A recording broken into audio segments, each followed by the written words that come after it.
तो चैप्टर की शुरुआत में हमें एक मैनर का सीन दिखाया जाता है जहाँ पे एक लड़की खांस रही थी और वो कहता है, आखिर किस तरह की बीमारी के कारण मुझे इस तरह लगातार खांसी हो सकती है।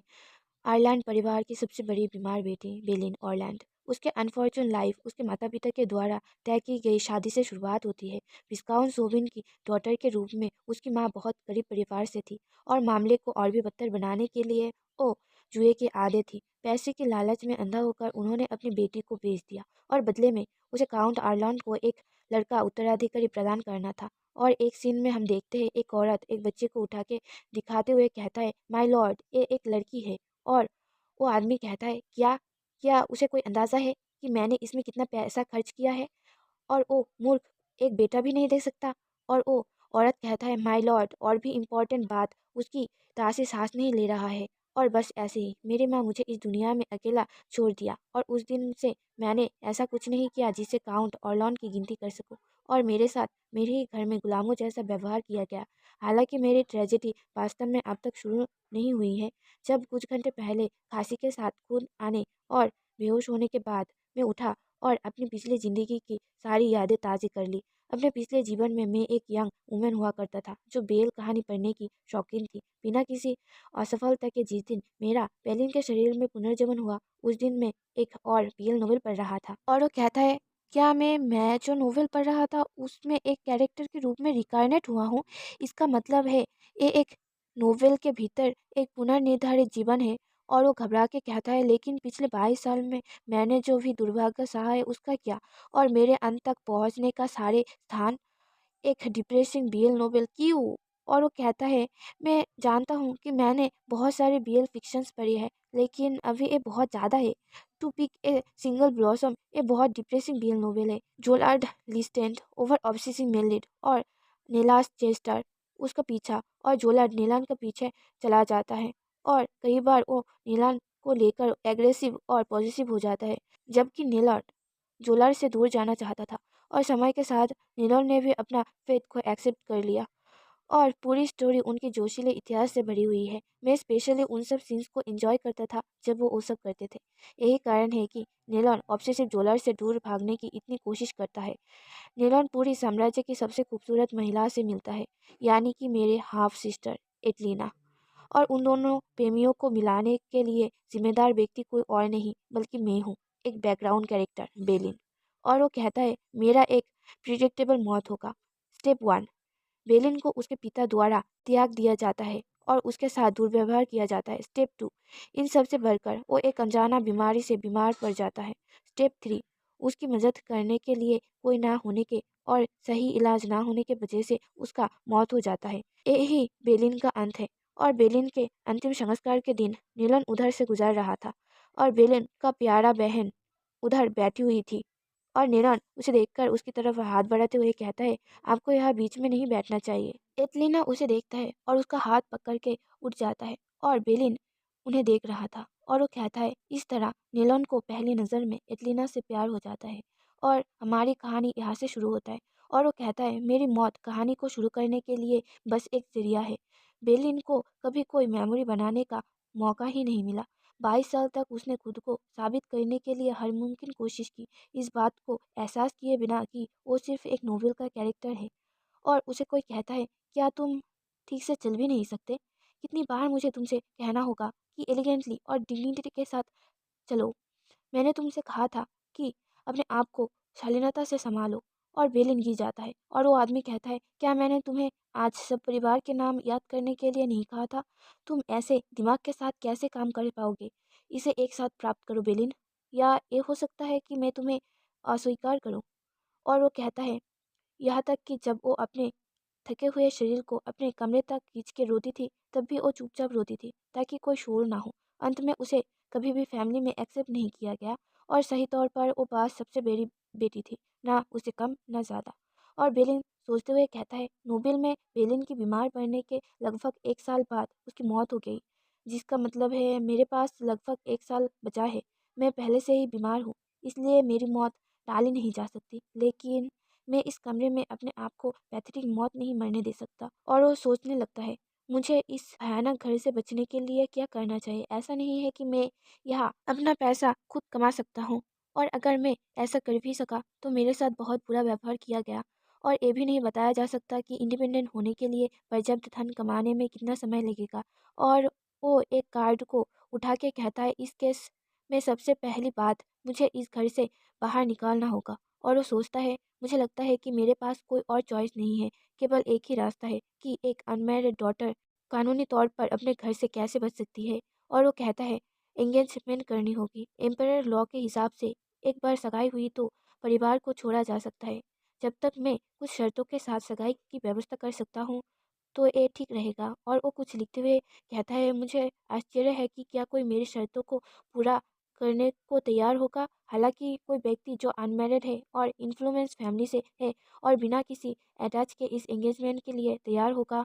और वो अपनी किताब पर लिखी हुई कुछ नामों को काटता है और पेन को रखकर हंसता है और पत्थर की मूर्ति की तरह बन के कहता है, ये वो परिस्थिति नहीं है जिसके तहत मैं उससे मिलना चाहता था। और वो कहता है, बिना कोई उचित प्रेमी के नज़र में और एक एलिजिबेथ चाइल्ड के रूप में उसके पास विरासत का कोई अधिकार नहीं है। इस नोवेल का मेल लीड जोलार्ड लिसेंटन पीढ़ियों से लिसेंटन ब्लू हेयर और ब्लू आई के साथ पैदा होते हैं, लेकिन जोलार्ड को इनमें से कुछ भी विरासत में नहीं मिला। इसलिए उसके पास कोई शारीरिक लक्षणता नहीं था जो उसे लिसेंटन परिवार से जोड़ता हो। और वो उसके बारे में सोच के कहता है, मोस्ट इम्पॉर्टेंट बात यह है कि वो मैंस में इंटरेस्ट रखता है। इसका मतलब है कि उसे मुझ में कोई दिलचस्पी नहीं होगी क्योंकि मैं एक लड़की हूँ। जैसे ही मेरे पास पर्याप्त पैसे जमा हो जाएंगे मैं जाने के लिए इंडिपेंडेंट हो जाऊंगा। वो बिल्कुल उसी तरह का व्यक्ति है जिसकी मुझे तलाश है। आर्च ड्यूक के एलिजेमेंट बेटे के रूप में जुलार्ड को उचित शिष्टाचारों की क्लास नहीं मिली होगी। मैं उसे वो सब कुछ सिखा सकता हूँ जो उसे जानना चाहिए। और वो खुशी से ताली बजाते हुए कहता है, और बदले में वो मुझे पे करेगा। और वो लेटर को लिखते हुए सोचता है, कोई जानता था कि मैं कभी ऑब्सेसिव जोलार्ड को लेटर लिखूंगा। और वो कहता है, मैं मेल लीड के साथ इन्वॉल्व नहीं होना चाहता था, लेकिन वैसे भी असली कहानी मेरी मौत के बाद से शुरू होगी। अभी के लिए मैं बस अपने बचे हुए दिन खुशी से जीना चाहता हूँ। मेरे मौत के बाद क्या होगा ये बाकी लोगों पर निर्भर है। और वो सोचता है, इसके अलावा जोलर्ड के पास मेरे प्रपोजल को एक्सेप्ट करने के अलावा कोई और चॉइस नहीं है। मैं उसकी सारी रात जानता हूँ।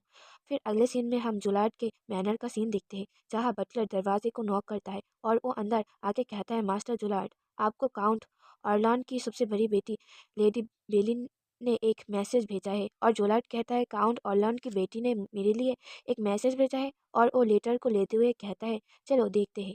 और वो उस चिट्ठी को देखकर हंसता है और उसे ध्यान से देखने लगता है। बटलर कहता है, मास्टर जोलार्ड क्या बात है। जोलार्ड हंसते हुए कहता है, काउंट के डॉटर ने मुझे मिलने की रिक्वेस्ट की है। बटलर कहता है, क्या मैं उन्हें मना कर दूं। जोलार्ड कहता है, नहीं, उसे बताओ, वो आ सकती है। और जहाँ तक समय की बात है, कल की सुबह अच्छी लग रही है।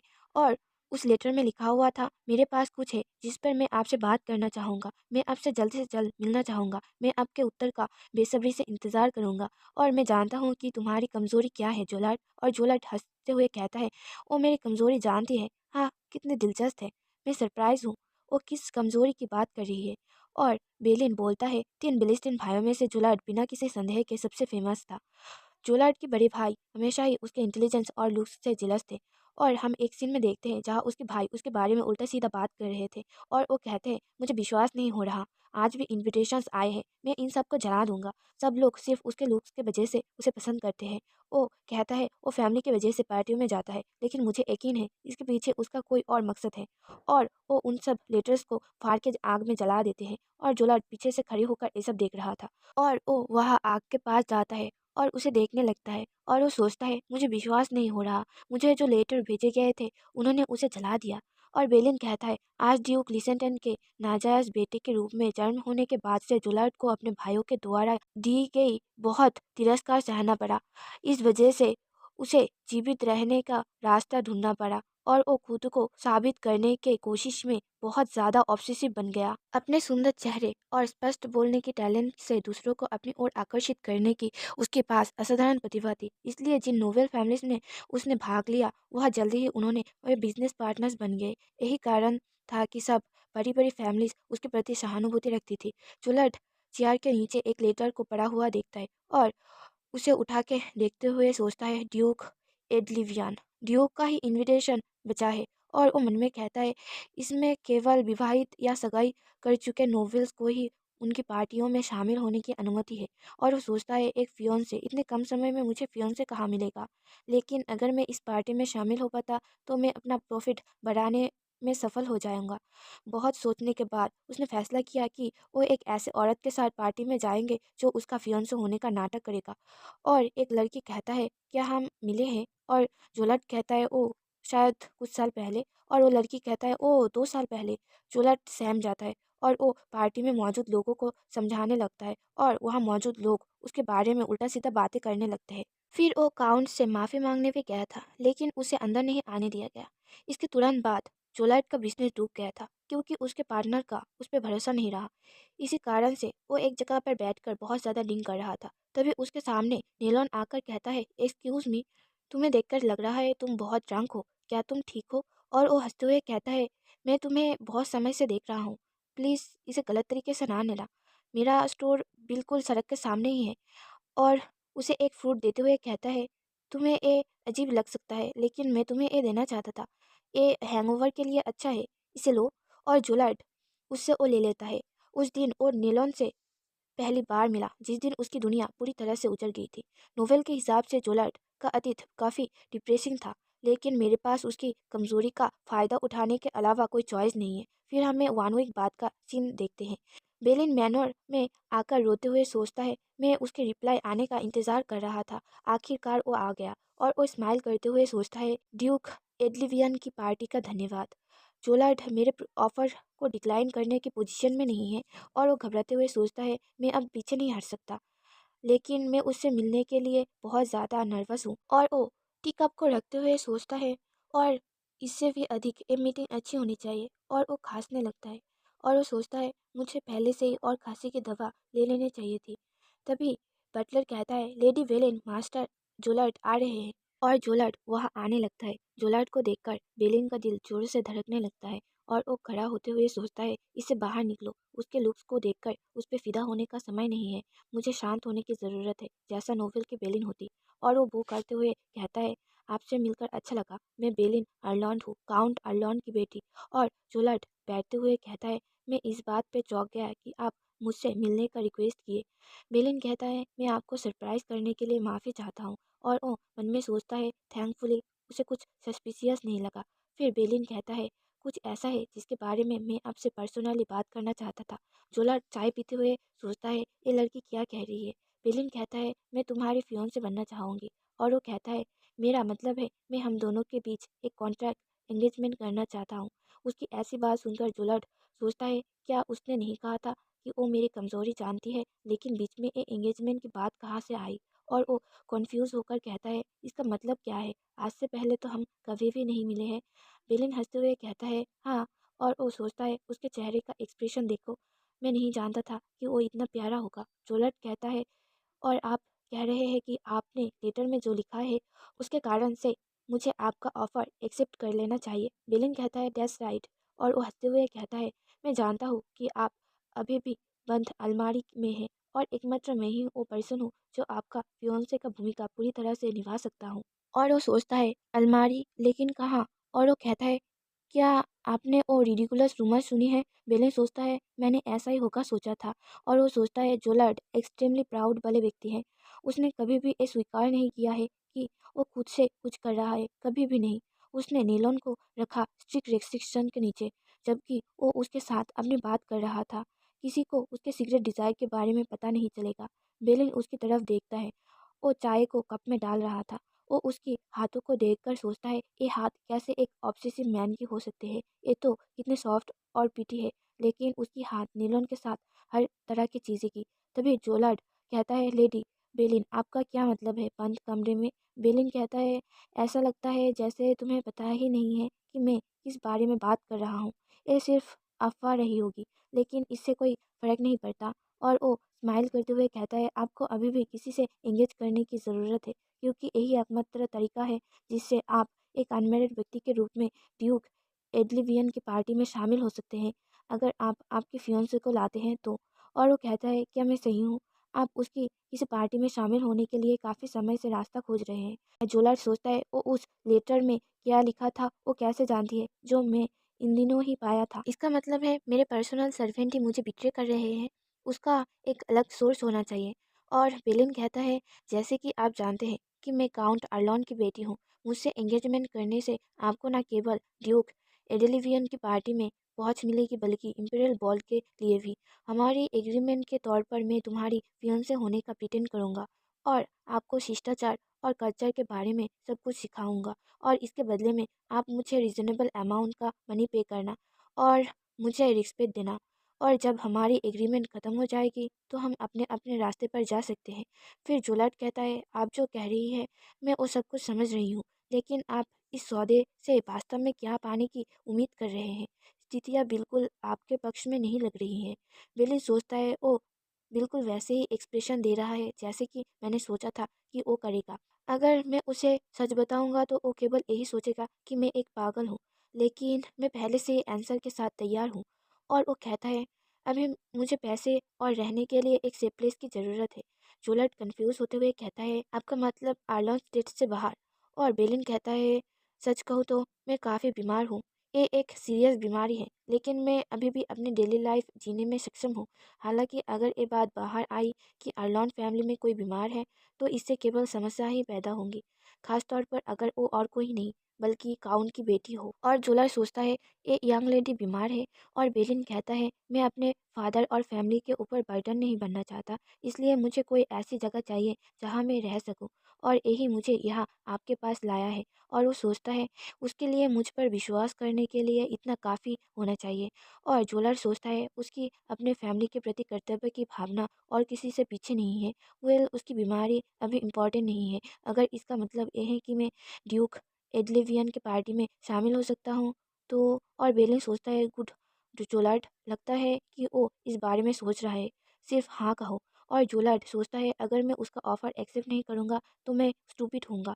अगर मैं उसकी इन्फॉर्मेशन के सोर्स को पता लगा सकूँ तो सारी चीज़ें मेरे फेवर में होंगी। और वो कहता है, ठीक है, मैं एक्सेप्ट करता हूँ। बेलिन मन में कहता है, फाइनली। और जोलार्ड कहता है, एक अच्छी तारीख कब होगी हमारी एंगेजमेंट पार्टी के लिए? बेलिन कहता है, ऑनेस्टली कहूँ तो मुझे कल भी कोई दिक्कत नहीं होगी, लेकिन वो बहुत सस्पिशियस लगेगा। तो अगर अगले हफ्ते कैसा रहेगा? जोलाट कहता है, फाइन, मैं आपसे वापस मिलूंगा उस हफ्ते। और बेलिन सोचता है, सब कुछ मेरे प्लान के हिसाब से चल रहा है। और वो उठते हुए कहता है, मैं तुम्हें सारी डिटेल्स के साथ एक मैसेज भेज दूंगा। और वो हाथ बढ़ाते हुए कहता है, तुम्हारे साथ काम करके अच्छा लगेगा।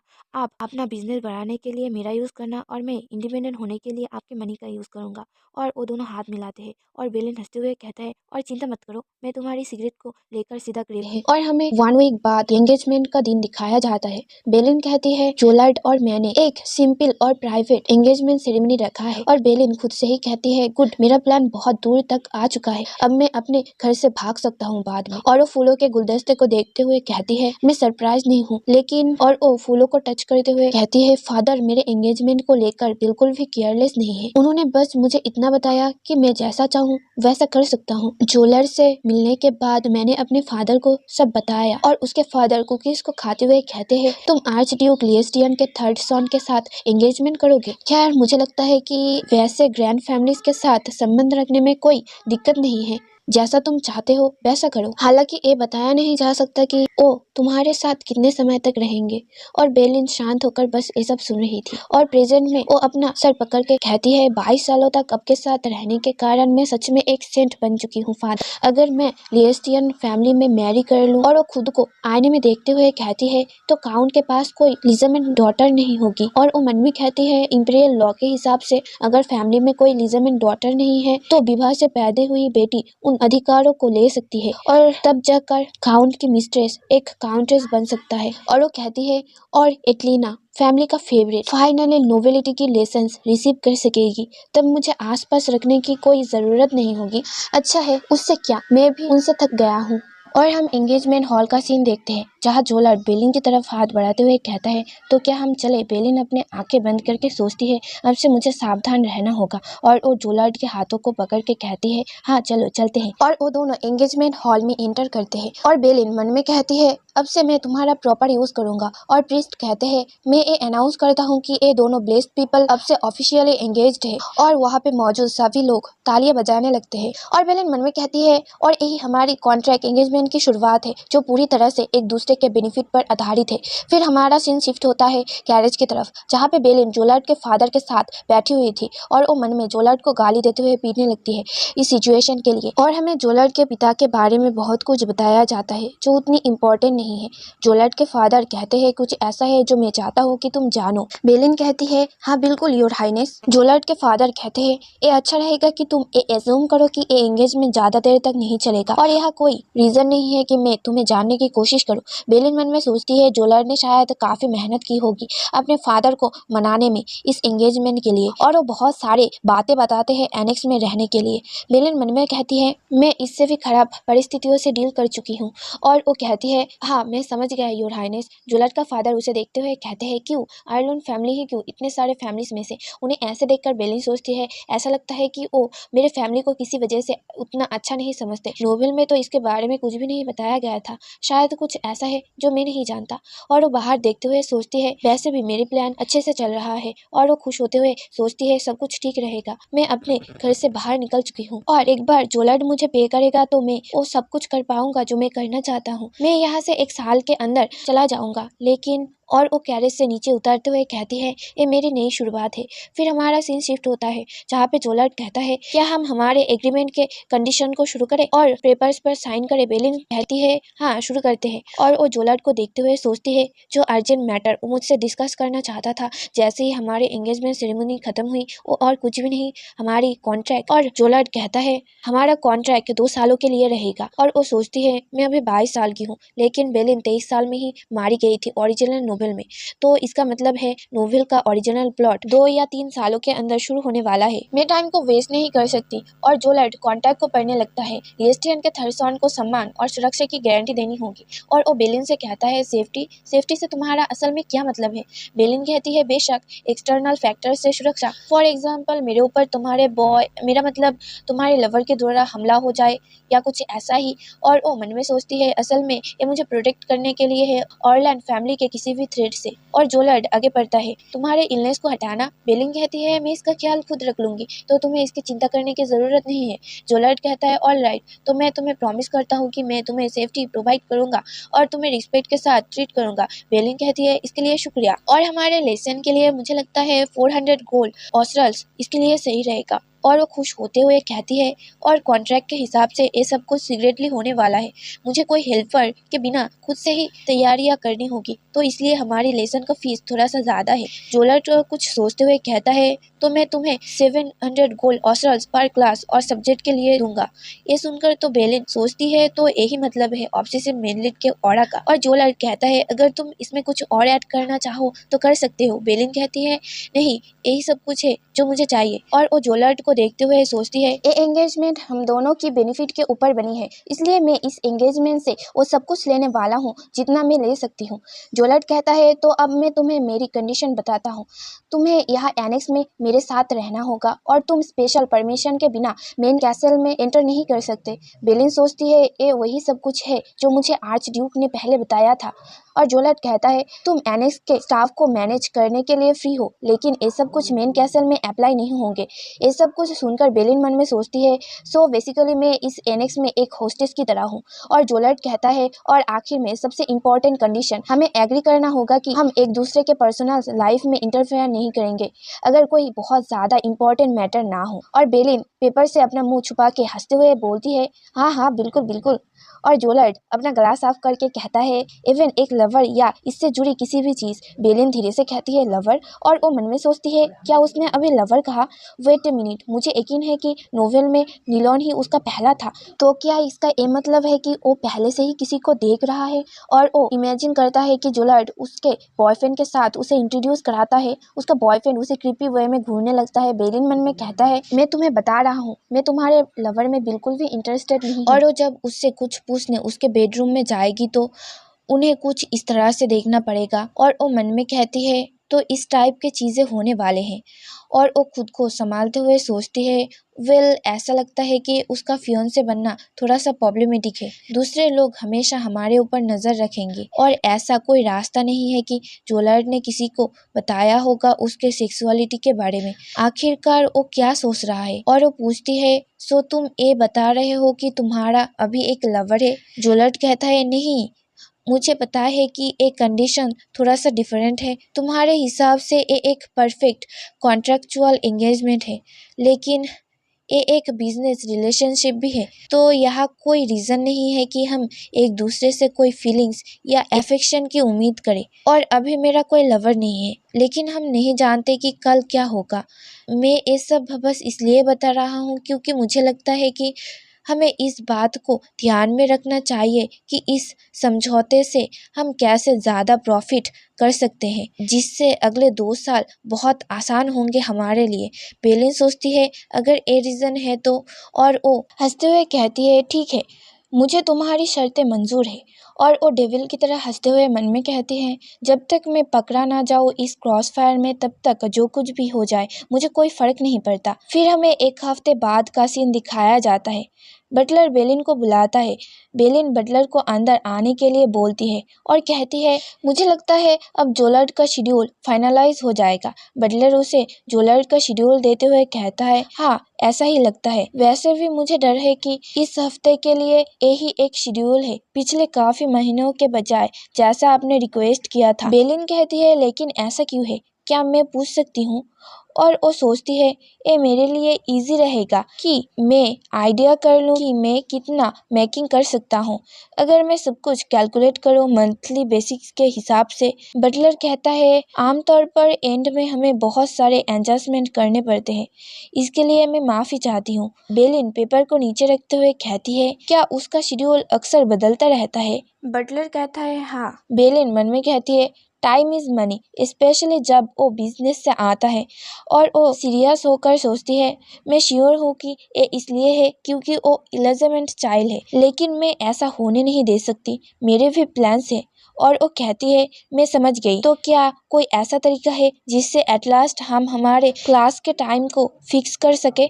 बटलर अपना सर हिलाते हुए कहता है, अल्टीमेटली ए मास्टर जोलार्ड ठीक करते हैं, लेकिन मैं अपनी पूरी कोशिश करूँगा। बेलिन खुश होते हुए कहती है, तो प्लीज़ टी टाइम क्लास के लिए शेड्यूल को अरेंज करें वेडनेसडे सुबह 9 बजे। और वो खुद से ही कहती है, शायद मुझे लाइब्रेरी जाना पड़ेगा प्रिपरेशन करने के लिए। और वो मेंशन के मेड्स के बर्ताव को याद करके कहती है, यहाँ भी चीज़ें वैसी ही हैं। और वो मेड्स को बुलाते हुए कहती है, मैं एक इडियट की तरह और नहीं रह सकती। तभी वहाँ पर बेलिन की पर्सनल मेड मारिन आती है और वो बेलिन को ग्रीट करते हुए कहती है, क्या आपने मुझे बुलाया माय लेडी?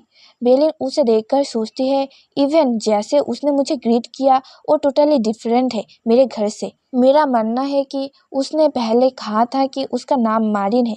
और वो हंसते हुए कहती है, मैं लाइब्रेरी में जाना चाहूँगी। मारिन, क्या तुम मुझे वहाँ ले जा सकते हो? और हम लाइब्रेरी के सीन देखते हैं जहाँ पे बेलिन चाय पीते हुए खुशी से कहती है, कौन जानता था कि ऐसा भी दिन आएगा कि मैं लाइब्रेरी में चाय पीऊँगी। और वो इधर उधर देखते हुए कहती है, यहाँ पर बहुत सारे किताबें हैं, क्या यहाँ पर BL नॉवेल्स भी होंगे?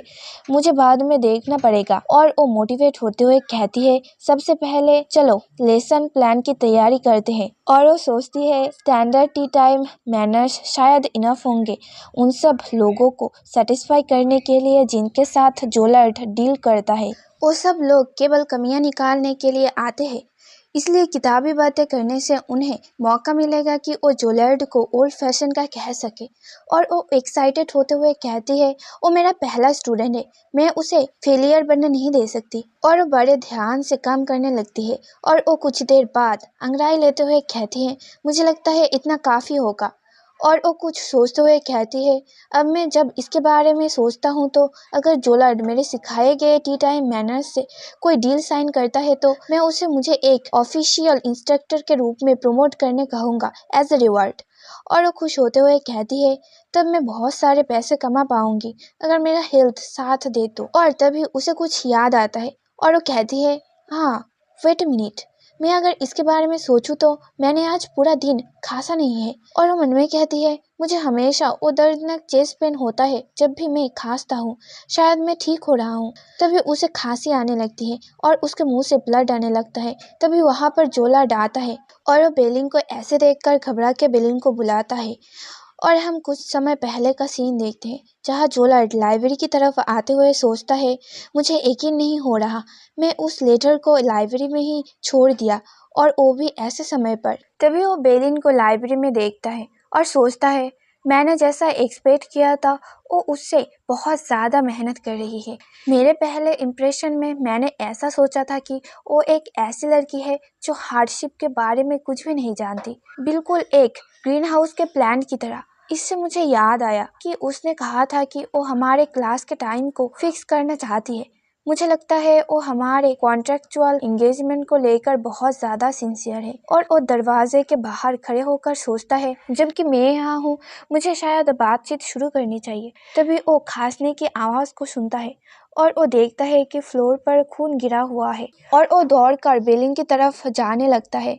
बेलिन कहती है, रुको, पास मत आओ। जोलार्ड अपने रुमाल को देते हुए कहता है, एट लास्ट मेरे रुमाल को तो लो। और वो बेलिन को देखकर कहता है, डैम इट, यहाँ पर बहुत सारा खून है। तभी वहाँ पर बटलर और मारिन आते हैं और ये सब देखकर बहुत ज्यादा घबरा जाते हैं। जोलार्ड मेड से कहता है, गर्म पानी और टॉवल लाओ जल्दी से, और मेड वहाँ से चला जाता है। जोलार्ड बेलिन को ऐसे देखकर सोचता है, उसने मुझे कहा था कि वो अपने रोज के कामों को कर सकती है, लेकिन अब उसके हालात को देखूं तो उसने मुझसे ऐसा झूठ क्यों कहा एंगेजमेंट करने के लिए? क्या सचमुच ऐसा ही है कि वो अपने फैमिली के ऊपर बर्डन नहीं बनना चाहती, या यह कोई और वजह है जो वो मुझे नहीं बता रही? बेलिन सोचती है, ये सब कुछ अभी क्यों हो रहा है? मैं बहुत ज़्यादा अपसेट हूँ, लेकिन मैं रो भी नहीं सकती। मैंने उससे कहा था कि मैं अपने रोज़ के कामों को कोई प्रॉब्लम के बिना कर सकती हूँ। और वो नीचे गिरते हुए सोचती है, मैं और अपने आँखों को खोल के नहीं रख सकती। और जोलार्ड उसे संभाल लेता है और हमारा सीन शिफ्ट होता है।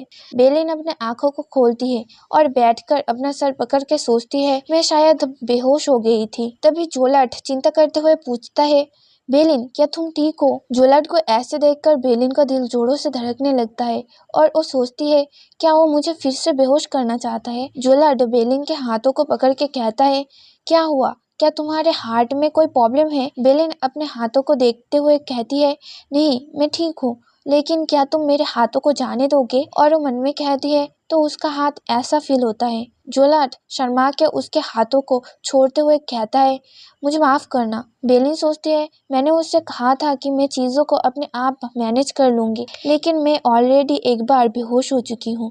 अगर उसने इसे एंगेजमेंट को तोड़ने के लिए एक एक्सक्यूज़ की तरह यूज़ करे तो? तभी बटलर दरवाजे पे नॉक करता है और अंदर आने की परमिशन मांगता है और अंदर आकर कहता है, डॉक्टर ने कहा है कि उन्हें रेस्ट करने की ज़रूरत है। मुझे लगता है कि ये अच्छा रहेगा कि हम उन्हें रेस्ट करने के लिए अकेले छोड़ दें। जोलार्ड बेलिन से कहता है, क्या तुम इससे ठीक रहोगे? बेलिन कहता है, ओह हाँ, मुझे लगता है मैं सिर्फ मारिन के साथ ठीक रहूंगी। और जोलार्ड वहाँ से चला जाता है।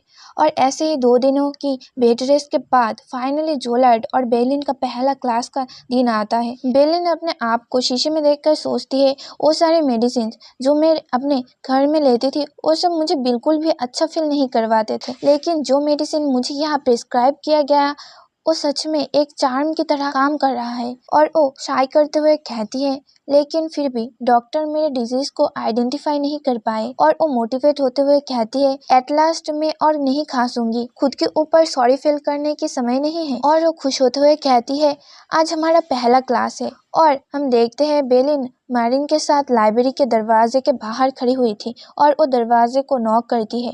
बटलर दरवाजे को खोल के उन दोनों को अंदर आने को कहता है। बेलिन अंदर आती है। जोलार्ड बहुत खुश होकर उसे वेलकम करता है। जोलार्ड को ऐसे देखकर बेलिन का दिल जोरों से धड़कने लगता है और वो मन में सोचती है, वो बिल्कुल एक क्लासरूम हार्ट रॉबर की तरह लग रहा है। और वो खुद को संभाल के बैठकर सोचती है, मैं ये सब क्या सोच रहा हूँ, लेकिन ऐसा लगता है कि वो मेरे बीमारी के टॉपिक को जानबूझकर अवॉइड कर रहा है, तो शायद वो इसे एंगेजमेंट को तोड़ने में यूज़ नहीं करेगा। और वो खुश होते हुए सोचती है, बटलर और मारिन ने भी कुछ भी नहीं पूछा, कितनी रिलीफ की बात है। और जोलार्ड उसे देखकर उसके और बटलर के बातों के बारे में सोचता है, जहाँ पे जोलार्ड कहता है, तुम चाहते हो मैं ऐसा प्रिटेंड करूँ कि ये सब हुआ ही नहीं था, जबकि हमने पहले ही डॉक्टर को भेज दिया है। बटलर उसके हाथ से खून से लिपटी हुई रुमाल को लेते हुए कहता है, हाँ मुझे लगता है कि अभी कोई चिंता या दया दिखाना नहीं चाहिए। जोलार्ड बैठते हुए बटलर से कहता है, वो सफ़र कर रही है, तुमने देखा ना वो कितना ज़्यादा बीमार है। बटलर कहता है, बिल्कुल यही मेरा कहना है। डॉक्टर के हिसाब से उनका डिजीज़ अननोन है और इसका कोई क्योर भी नहीं है। ये सुनकर जोलार्ड दांत पीसने लगता है और अपने सर में हाथ रख के चिल्ला के कहता है, और तुम मुझे कह रहे हो कि मैं इसे इग्नोर करूं? कौन सा इंसान ऐसा करता है? बटलर कहता है, हम अगर उन पे दया दिखाएंगे तब भी कुछ भी नहीं बदलेगा और ऐसा लगता है कि वो आपकी सिंपैथी को नहीं चाहती। आपको क्या लगता है कि उन्होंने आपको ये क्यों बताया कि वो अपने रोज के कामों को कर सकती है? वो आपके साथ रहना चाहती, इसलिए उन्होंने झूठ बोला अपने हेल्थ को लेकर। ये सुनकर जोलार्ड खामोश हो जाता है। बटलर कहता है, सो मुझे लगता है कि यही अच्छा रहेगा कि आप उनके विशेष को रिस्पेक्ट करें। जोलार्ड और बेलिन सिर्फ जानते हैं कि वो दोनों कॉन्ट्रेक्चुअल एंगेजमेंट में है और इस वजह से जोलार्ड बटलर को कुछ भी नहीं बताया। और हम प्रेजेंट में आते हैं। बेलिन बड़े खुशी से जोलार्ड से खुद को इंट्रोड्यूस कराते हुए कहता है, हेलो मैं हूँ बेलिन, मैं आज से तुम्हारा प्राइवेट ट्यूटर हूँ। ये देखकर जोलार्ड हंसने लगता है। बेलिन मन में कहती है, ये हंस क्यों रहा है?